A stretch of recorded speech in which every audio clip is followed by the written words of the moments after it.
तो फ्रेंड्स, कैसे हैं आप लोग।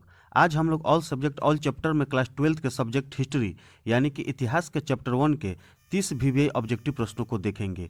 ये ऐसे प्रश्न हैं जो इंटर एग्जाम के लिए VVI हैं, साथ ही किसी भी प्रतियोगी परीक्षा के लिए भी महत्वपूर्ण है। यानी कि ये बात तो एक पंथ दो काज वाली हो गई। इसलिए आप इन सभी 30 प्रश्नों को ध्यान से देखें और सभी विषयों को देखने के लिए आरजी सोशल स्टडी चैनल के प्ले लिस्ट में जाकर देख सकते हैं। सभी विषयों में चैप्टर वाइज ऑब्जेक्टिव उपलब्ध है। तो चलिए फ्रेंड्स, इस वीडियो को हम शुरू करते हैं, लेकिन उससे पहले फ्रेंड्स, इस वीडियो के लिए आप एक लाइक जरूर कर दें। तो सवाल नंबर 1 है फ्रेंड्स, सिंधु सभ्यता का क्षेत्रफल किस आकार का था। सिंधु सभ्यता का क्षेत्रफल किस आकार का था। ऑप्शन है ए आयताकार, बी वर्गाकार, सी वृत्ताकार और डी त्रिभुजाकार। इसका सही जवाब होगा ऑप्शन डी त्रिभुजाकार, यानी कि सिंधु सभ्यता का क्षेत्रफल त्रिभुजाकार था। सवाल नंबर 2 है, हड़प्पा से सर्वप्रथम बड़ी संख्या में ईंटें प्राप्त हुई हैं, यानी कब प्राप्त हुई हैं। तो इसका जो सही जवाब होगा ऑप्शन ए होगा 1826 ईस्वी में। सवाल नंबर 3 है, सिंधु सभ्यता से संबंधित स्थल चन्हु की सर्वप्रथम खोज की थी, यानी कि इस स्थल चन्हु की सर्वप्रथम खोज किसने की थी। तो इसका जो सही जवाब होगा ऑप्शन सी होगा NG मजुमदार ने। ऑप्शन सी सही है। सवाल नंबर 4 है, सिंधु सभ्यता से संबंधित स्थल रोपड़ का उत्खनन कार्य कराया था। सिंधु सभ्यता से संबंधित स्थल रोपड़ का उत्खनन कार्य कराया था, यानी कि उसका उत्खनन किसके द्वारा कराया गया था। इसका जो सही जवाब होगा ऑप्शन सी होगा YD शर्मा के द्वारा। सवाल नंबर 5 है, अश्व होने का साक्ष्य प्राप्त हुआ है, यानी कि अश्व मिलने की पुष्टि किस जगह से हुई है। तो इसका जो सही जवाब होगा ऑप्शन बी होगा लोथल और सुरकोटडा में, यानी ऑप्शन बी सही है। सवाल नंबर 6 देखेंगे हम, सिंधु सभ्यता मेसोपोटामिया संस्कृति की देन थी। सिंधु सभ्यता मेसोपोटामिया संस्कृति की देन थी, यह कथन था, यानी कि यह कथन जो है किसका था। तो इसका जो सही जवाब होगा ऑप्शन सी होगा उपयुक्त दोनों, यानी कि हिलर और गार्डन का। सवाल नंबर 7 है, निम्नलिखित में से वह कौन सा कथन है। यहाँ पर कथन नहीं होगा फ्रेंड्स, यहाँ पर होगा स्थान जहाँ से हल चलाने का साक्ष्य प्राप्त हुआ है। तो आप इस कथन को स्थान के तौर पे पढ़ेंगे कि निम्नलिखित में वो कौन सा स्थान है जहाँ से हल चलाने का साक्ष्य प्राप्त हुआ है। यानी कि 4 ऑप्शन दिया हुआ है, रंगपुर, हड़प्पा, आलमगीरपुर और कालीबंगा। तो इसका जो सही जवाब होगा ऑप्शन डी होगा कालीबंगा, यानी कि कालीबंगा से हल चलाने का साक्ष्य प्राप्त हुआ है। सवाल नंबर 8 है, पंजाब में हड़प्पा के अतिरिक्त किस स्थान से सिंधु सभ्यता के प्राचीन अवशेष प्राप्त हुए हैं। पंजाब में हड़प्पा के अतिरिक्त किस स्थान से सिंधु सभ्यता के प्राचीन अवशेष प्राप्त हुए हैं। ऑप्शन ए रहमान ढेरी, बी सरायखेला, सी जलीलपुर और डी उपयुक्त सभी। तो इसका जो सही जवाब होगा ऑप्शन डी होगा उपयुक्त सभी, यानी कि रहमान ढेरी, सरायखेला और जलीलपुर, ये तीनों ऑप्शन सही है कि सिंधु सभ्यता के प्राचीन अवशेष इन तीनों जगहों से प्राप्त हुए हैं। सवाल नंबर 9 है, सिंधु सभ्यता के उत्खनन में प्राप्त अनेक बाटों में सबसे छोटे बाट का वजन है। यानी कि किसी भी वस्तु को हम जब खरीदते हैं तो जिस चीज़ के बराबर लिया जाता है उसको हम बाट कहते हैं। यानी कि जिस चीज़ से सामान को तौला जाता है, तौलने वाला तराजू होता है, और जिस चीज़ के बराबर हम वस्तु को लेते हैं उसको हम बाट कहते हैं। आप याद रखेंगे, उसी बाट की चर्चा यहाँ पर कर रहा है। तो कह रहा है प्रश्न कि सिंधु सभ्यता के उत्खनन में प्राप्त अनेक बाटों में सबसे छोटे बाट, यानी कि जिस बाट की बात हो रही है सबसे छोटे बाट का वजन कितना था। तो इसका जो सही जवाब होगा ऑप्शन डी होगा 13.64 ग्राम। सवाल नंबर 10 है, सिंधु सभ्यता से संबंधित कौन सा पूरा स्थल गुजरात प्रदेश में स्थित है। Option A Bhogatrar, option B Hulas, option C Saraikhola और ऑप्शन डी संघोल। तो इसका जो सही जवाब होगा ऑप्शन ए होगा भोगात्रार। सवाल नंबर 11 है, गुजरात राज्य के कच्छ जिले में स्थित स्थल सुरकोटदा की सर्वप्रथम खोज की थी। यानी कि गुजरात राज्य में जो कच्छ जिला है उसमें स्थित स्थल जो सुरकोटदा है उसकी सर्वप्रथम खोज किसने की थी। तो इसका जो सही जवाब होगा ऑप्शन सी होगा, यानी कि जगपति जोशी ने। सवाल नंबर 12 है, मोहनजोदड़ो नगर बसा हुआ था। मोहनजोदड़ो नगर बसा हुआ था, यानी कि कितने किलोमीटर के घेरे में था वो। इसका सही जवाब होगा ऑप्शन ए 20 किलोमीटर के घेरे में। सवाल नंबर 13 है, हड़प्पा लिपि से सर्वाधिक साम्य रखती है। हड़प्पा लिपि से सर्वाधिक साम्य रखती है, इसका सही जवाब होगा ऑप्शन सी द्रविड़ लिपि। अब हम सवाल नंबर 14 देखेंगे। हड़प्पा सभ्यता से संबंधित स्थल धोलावीरा प्रकाश में आया था, यानी कि लोगों की नज़र में कब आया था, इसकी जानकारी कब मिली थी। तो इसका जो सही जवाब होगा ऑप्शन डी होगा, यानी कि हड़प्पा सभ्यता से संबंधित स्थल धोलावीरा जो है प्रकाश में 1990-91 ईस्वी में आया था।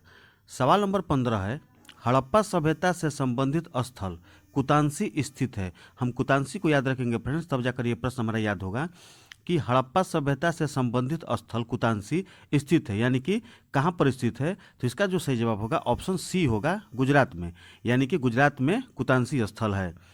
सवाल नंबर 16 है, हड़प्पा सभ्यता के संपूर्ण क्षेत्र का आकार किस प्रकार का था। हड़प्पा सभ्यता के संपूर्ण क्षेत्र का आकार किस प्रकार का था। ऑप्शन है ए वर्गाकार, बी त्रिभुजाकार, सी आयताकार और डी गोलाकार। तो इसका जो सही जवाब होगा ऑप्शन बी होगा, त्रिभुजाकार। चलिए अब हम सवाल नंबर 17 देखते हैं। सवाल नंबर 17 है, हड़प्पा किस नदी पर अवस्थित है। हड़प्पा जो है किस नदी पर अवस्थित है। ऑप्शन है ए रावी, बी सिंधु, सी भोगवा और डी सतलज। इसका जो सही जवाब होगा ऑप्शन ए होगा, यानी कि हड़प्पा जो है रावी नदी पर अवस्थित है। फ्रेंड्स, इस प्रश्न को आप याद रखेंगे, ये VVI है, ये आपको इंटर एग्जाम में अक्सर प्रश्न ये आता है। चलिए हम सवाल नंबर 18 देखते हैं। अब हड़प्पा सभ्यता में अनेक नगरों का पता चला है, इनमें से कितनों को नगर की संज्ञा दी गई है। हड़प्पा सभ्यता में अनेक नगरों का पता चला है, इनमें से कितनों को नगर की संज्ञा दी गई है। तो इसका जो सही जवाब होगा ऑप्शन बी होगा, यानी कि 6, यानी कि 6 को नगरों की संज्ञा दी गई है। सवाल नंबर 19 है, चित्राक्षर लिपि किस काल की है। चित्राक्षर लिपि किस काल की है। ऑप्शन है ए संध्यव काल, बी वैदिक काल, सी मौर्य काल और डी इनमें से कोई नहीं। तो इसका जो सही जवाब होगा ऑप्शन ए होगा, संध्यव काल। चलिए सवाल नंबर हम 20 देखते हैं। हड़प्पा सभ्यता की जुड़वा राजधानी थी। हड़प्पा सभ्यता की जुड़वा राजधानी थी। तो इसका जो सही जवाब होगा ऑप्शन सी होगा, हड़प्पा मोहनजोदड़ो। आप इसको याद रखेंगे कि हड़प्पा सभ्यता की जुड़वा राजधानी हड़प्पा मोहनजोदड़ो थी। सवाल नंबर 21 है, मोहनजोदड़ो की सबसे बड़ी इमारत निम्न में से कौन सी है। यानी कि जो 4 ऑप्शन दिया हुआ है, इस 4 ऑप्शन में मोहनजोदड़ो में जो सबसे बड़ी इमारत है वो कौन सी है। ऑप्शन है ए स्नानागार, बी अन्नागार, सी ईंटों से बना सभा भवन और डी है इनमें से कोई नहीं। तो इसका जो सही जवाब होगा उसमें ऑप्शन बी सही है, अन्नागार, यानी कि मोहनजोदड़ो की सबसे बड़ी इमारत अन्नागार है। सवाल नंबर 22 देखेंगे, प्राक सैंधव संस्कृति की सबसे महत्वपूर्ण उपलब्धि एक जुते हुए खेत का साक्ष्य है, यह कहाँ से प्राप्त हुई है। प्रश्न को समझेंगे। प्रश्न है कि प्राक सैंधव संस्कृति की सबसे महत्वपूर्ण उपलब्धि एक जुते हुए खेत का साक्ष्य है, यह कहाँ से प्राप्त हुई है। ऑप्शन है चन्हुदड़ो, ऑप्शन बी है हड़प्पा, ऑप्शन सी है लोथल और ऑप्शन डी है कालीबंगा। तो इसका जो सही जवाब होगा ऑप्शन डी होगा, कालीबंगा। सवाल नंबर 23 देखेंगे, हड़प्पा कालीन बंदरगाह की प्राप्ति कहाँ से हुई। हड़प्पा कालीन बंदरगाह की प्राप्ति कहाँ से हुई। ऑप्शन है A Lothal, B Dholavira, option C Banawali और ऑप्शन डी है रोपण। तो इसका जो सही जवाब होगा ऑप्शन ए होगा, लोथल। सवाल नंबर 24 देखेंगे, हड़प्पा सभ्यता के भवन निर्माण एवं अन्य कार्यों के निर्मित ईंटों का प्रयोग बहुतायत रूप में हुआ है, निम्नलिखित में से ईंटों का अनुपात था, यानी कि उन ईंटों का जो प्रयोग हुआ था उसका अनुपात क्या था। तो इसका जो फ्रेंड्स सही जवाब होगा ऑप्शन बी होगा, यानी कि 1:2:4। सवाल नंबर 25 है, सिंधु सभ्यता निम्नलिखित में से किस नाम से जानी जाती है। सिंधु सभ्यता निम्नलिखित में से किस नाम से जानी जाती है। ऑप्शन है ए कांस्य युगीन, ऑप्शन बी है ताम्र युगीन, ऑप्शन सी है लौह युगीन और ऑप्शन डी है इनमें से कोई नहीं। तो इसका जो सही जवाब होगा ऑप्शन ए होगा, कांस्य युगीन। सवाल नंबर 26 है, सैंधव निवासियों का प्रिय पशु निम्न में से कौन था। सैंधव निवासियों का प्रिय पशु निम्न में से कौन था, यानी कि जो 4 ऑप्शन दिया हुआ है, ऑप्शन ए कुत्ता, ऑप्शन बी घोड़ा, ऑप्शन सी सांड और ऑप्शन डी है ऊंट। तो इन चारों ऑप्शन में सैंधव निवासियों का प्रिय पशु कौन था। तो इसका जो सही जवाब होगा ऑप्शन सी होगा, सांड। अब हम सवाल नंबर 27 देखेंगे, हड़प्पा सभ्यता में किस स्थल से दुर्ग का साक्ष्य प्राप्त नहीं हुआ है, वह नगर है। हड़प्पा सभ्यता में किस स्थल से दुर्ग का साक्ष्य जो है प्राप्त नहीं हुआ है, वह नगर है। इसका सही जवाब होगा ऑप्शन डी, चन्हुदड़ो। सवाल नंबर 28 है, नृवैज्ञानिकों के मतानुसार हड़प्पा सभ्यता के निर्माता थे। इसका जो सही जवाब होगा ऑप्शन बी होगा, प्रोटो एस्ट्रोलाइड। ऑप्शन बी सही है। सवाल नंबर 29 है, सैंधव संस्कृति के अंतर्गत अधिसंख्य मुहरें प्राप्त हुई है, निम्नांकित में से ये मुद्रा किस चीज से निर्मित है। तो इसका जो सही जवाब होगा ऑप्शन डी होगा, यानी कि सेलखंडी। अब हम सवाल नंबर 30 देखेंगे।